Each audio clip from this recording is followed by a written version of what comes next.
Assalamualaikum warahmatullahi wabarakatuh. Apa kabar teman-teman semua? Semoga dalam kondisi yang baik. Oke, sore ini saya praktek di klinik rumah hari Jumat tanggal 11 April ya. Hari ini ini jam 5 lewat. Pasien yang jam 5 tadi konfirmasi kalau reschedule karena kurang enak badan. Jadi karena ini kosong, kita iseng buat video. Saya coba bikin atau bahas satu jurnal tentang pulpitis irreversible. Saya yakin teman-teman sekalian pasti sudah sangat familiar dengan pulpitis irreversible, pasti cukup sering juga menemui kasus di klinik, di rumah sakit. Nah, seperti yang kita ketahui, menurut AAE, American Association of Endodontists, pulpitis irreversible itu ada dua, yang simptomatik dan asimptomatik. Nah, umumnya atau bisa dikatakan sebagian besar atau semuanya ya mungkin ya yang membuat pasien datang ke tempat kita praktek itu adalah pulpitis irreversible yang simptomatik. Nah, ini berkaitan dengan tanda dan gejalanya ya, karena pulpitis irreversible yang simptomatik pasien mengeluhkan rasa sakit spontan, artinya tidak ada stimulus, tidak ada rangsang pun pasien merasakan sakit. Sakitnya sampai mengganggu aktivitas, sampai mengganggu tidur malam gitu. Kalaupun hilang dengan minum obat, biasanya pasien mengatakan bahwa rasa sakitnya hanya hilang 1-2 jam setelah minum obat, habis itu muncul lagi. Bahkan beberapa kasus pasien tidak hilang rasa sakitnya walaupun sudah minum obat. Dan karena peradangan pada pulpa atau pulpitisnya sifatnya sudah irreversible atau sudah tidak bisa sembuh kembali walaupun etiologinya atau penyebabnya kita hilangkan, maka rencana perawatan yang tepat adalah perawatan saluran akar. Nah, kalau di bukunya Torabinejad kalau tidak salah ya, dan hampir di buku-buku endodontik lainnya itu menyebutkan bahwa kita menghilangkan iritan, menghilangkan pressure atau tekanan yang ada di dalam kamar pulpa, kemudian mengambil pulpa dari sistem saluran akar, itu adalah salah satu tahap yang efektif untuk meredakan rasa nyeri yang diderita atau dialami oleh pasien.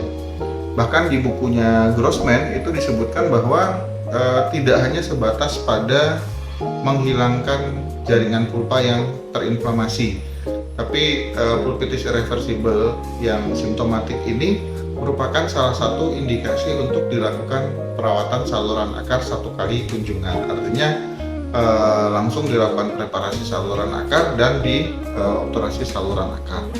Ada jurnal penelitian mensurvei beberapa responden dokter gigi tentang kecenderungan melakukan perawatan saluran akar 1 kali kunjungan pada kasus pulpitis irreversible, dan hasilnya memang sebagian besar dokter gigi ini cenderung melakukan perawatan saluran akar 1 kali kunjungan pada kasus pulpitis irreversible karena mungkin dirasa efektif efisien ya teman-teman. Pasien datang dengan kondisi yang sakit sekali, kemudian dilakukan pengambilan pulpa dari saluran akar, dari sistem saluran akar, kemudian langsung dilakukan cleaning, shaping, kemudian dilakukan obturasi saluran akar. Tapi memang ada kondisi-kondisi atau ada faktor-faktor yang membuat kita tidak bisa melakukan PSA sekali kunjungan pada kasus pulpitis irreversible. Mungkin faktor pertama berkaitan dengan kompetensi operator ya. Mungkin ada beberapa kasus yang cukup advance yang di luar kompetensi kita sehingga kita tidak bisa melakukan PSA 1 kali kunjungan pada kasus pulpitis irreversible.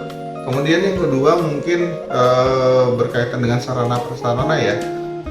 Bisa jadi pasien datang setelah kita lakukan pemeriksaan, ya ini kompetensi kita mampu melakukan, tapi terbatas sarana prasarananya. Misalnya saya ambil contoh, tidak ada ronsen di fasilitas kesehatan tempat kita berpraktek, sehingga ya tidak mungkin kan kita melakukan PSA tanpa melakukan pemeriksaan penunjang berupa radiograf, sehingga kita tidak bisa melakukan PSA 1 kali kunjungan saat itu juga. Kemudian yang ketiga mungkin berkaitan dengan waktu yang terbatas. Saya yakin teman-teman sudah sering mendengar informasi sejawat-sejawat kita yang spesialis konservasi gigi yang berpraktek di rumah sakit yang bekerja sama dengan BPJS. Mereka luar biasa, 2 jam, 3 jam praktek tapi mengerjakan pasiennya 10, 15 bahkan sampai lebih ya, sampai 20 pasien. Artinya rata-rata pasien itu dikerjakan 10 sampai 15 menit, dan ya impossible menurut saya kita melakukan PSA 1 kali kunjungan dalam rentang waktu hanya 10 sampai 15 menit, karena kita tahu bahwa PSA itu kan dimulai dari open access, anestesi ya, pasti anestesi dulu karena pada kasus pulpitis irreversible pulpanya masih vital. Kemudian setelah di anestesi di isolasi, kemudian open access, belum lagi kalau misalnya mencari saluran akarnya tidak gampang, ketemu kasus yang kompleks, kemudian preparasi saluran akar, tambah lagi kalau misalnya kasusnya multi root yang saluran akarnya lebih dari satu, kemudian tahap obturasi dan sebagainya. Jadi 1 kali kunjungan kita akan melewati rangkaian tahap yang sangat panjang yang saya yakin tidak bisa dikerjakan dalam waktu 10 sampai 15 menit itu tadi. Sehingga dengan clinical setting yang waktunya terbatas itu, kita tidak bisa melakukan perawatan saluran akar 1 kali kunjungan. Kembali ke niat awal, tadi saya bikin video, saya mau membahas dan menunjukkan satu jurnal tentang alternatif perawatan pada kasus pulpitis irreversible pada kondisi yang clinical setting waktunya itu terbatas. Nah, jadi ini ada satu jurnal, saya sambil buka laptop ya teman-teman. Jadi ini ada jurnal dari Endodontic Journal, Aaron dan kawan-kawan tentang alternatif emergency treatment pada kasus pulpitis irreversible yang symptomatic dengan jenis penelitian randomized clinical trial. Nah, pada jurnal ini peneliti membagi 66 responden menjadi 3 grup ya, jadi masing-masing grup itu ada 22 sampel, kemudian masing-masing grup ini diberi perlakuan yang berbeda. Nah, 22 responden yang pertama itu dilakukan total pulpectomy, jadi semua pulpa yang ada di dalam sistem saluran akar itu diambil, dibersihkan. Kemudian yang grup kedua, 22 responden juga, itu dilakukan partial pulpectomy. Jadi pulpa yang diambil hanya yang ada di kamar pulpa dan saluran akar terbesar. Kalau di sini, kalau tidak salah ya teman-teman ya, saluran akar terbesar yang diambil itu adalah saluran akar distal pada gigi M bawah dan saluran akar palatal pada gigi M atas. Nah, kemudian yang grup ketiga itu adalah yang dilakukan pulpotomi. Jadi 22 responden berikutnya itu diambil pulpanya hanya pada kamar pulpa. Dan setelah dilakukan follow up dari bagan ini, kita bisa lihat bahwa tidak ada yang lost to follow up sampai hari ke-7. Artinya semua grup yang berisi masing-masing 22 responden tidak ada yang keluar dari penelitian, artinya bisa terfollow up sampai 100%. Kemudian dari hasilnya di sini ada yang berkaitan dengan intensitas rasa sakit yang dinilai. Penilaiannya dilakukan menggunakan visual analog scale. Teman-teman bisa lihat di tabelnya bahwa pada hari ke-0, hari ke-1 total pulpectomy justru lebih tinggi rasa sakitnya dibandingkan partial pulpectomy atau pulpotomy. Tapi seiring berjalannya waktu sampai hari ke-3, hari ke-7 itu cenderung sama, jadi tidak ada perbedaan yang signifikan.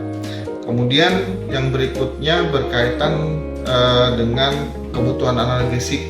Jadi yang poin berikutnya yang dilakukan penilaian oleh peneliti ini adalah yang berkaitan dengan kebutuhan analgesik. Nah, teman-teman bisa lihat kebutuhan analgesiknya dari hari 0 sampai hari ke-7, total pulpectomy itu justru membutuhkan analgesia intake yang lebih tinggi. Tapi seiring berjalannya waktu ada perbedaan, tapi perbedaannya tidak signifikan. Sehingga ya kita kalau langsung loncat ke bagian kesimpulan ya teman-teman, di sini saya kasih warna biru itu ya pulpotomi itu cukup efektif, bisa kita lakukan untuk menghilangkan rasa sakit yang diderita oleh pasien, terutama pada kasus kita punya keterbatasan waktu. Misalnya teman-teman sejawat yang bekerja di fasilitas kesehatan di mana ada regulasi satu pasien hanya sekian menit, misalnya hanya 10 menit, 15 menit gitu. Jadi pulpotomi menurut penelitian ini cukup efektif untuk menghilangkan rasa sakit yang diderita oleh pasien, walaupun nantinya tetap dilakukan perawatan saluran akar sampai selesai ya, cleaning, shaping, kemudian dilakukan obturasi. Tapi mungkin buat teman-teman yang ya sarana prasarananya, fasilitasnya memadai, kemudian clinical settingnya waktunya cukup, tentu saja perawatan saluran akar 1 kali kunjungan itu merupakan opsi yang terbaik, karena ya efektif, efisien, pasien tidak perlu bolak-balik ke klinik kita atau ke rumah sakit kita, karena bisa kita selesaikan dalam waktu yang lebih singkat. Nah, itu mungkin dari saya teman-teman. Pembahasan jurnalnya masih banyak kekurangan. Di jurnal ini disebutkan bahwa di bagian diskusinya ya, nanti kalau teman-teman mau baca lebih lanjut silahkan baca jurnalnya sendiri secara langsung. Tapi ada di sebagian paragraf menyebutkan kenapa sih pulpotomi sudah cukup efektif untuk menghilangkan rasa sakit, karena dengan menghilangkan pulpa yang ada di bagian kamar pulpa itu sudah cukup untuk mengurangi inflamasi secara signifikan. Kemudian nosiseptor yang ada di kamar pulpa itu bisa kita ambil, kita bersihkan, sehingga ya ada perbedaan antara pulpotomi dengan pulpectomy yang total ataupun parsial, tapi tidak signifikan untuk mengurangi rasa sakit. Jadi sekali lagi teman-teman, buat teman-teman yang clinical settingnya punya waktu mepet, terbatas, dan hanya bisa melakukan pulpotomi, menurut jurnal ini itu sudah cukup efektif untuk menghilangkan rasa sakit, walaupun nantinya tetap harus kita lakukan perawatan saluran akar sampai selesai. Saya mohon masukannya. Saya yakin banyak kekurangan tadi pada saat menjelaskan, dan ini sudah mau masuk waktu maghrib. Silahkan komen jika ada masukan atau ada hal-hal yang mau kita diskusikan. Semoga bermanfaat. Assalamualaikum warahmatullahi wabarakatuh.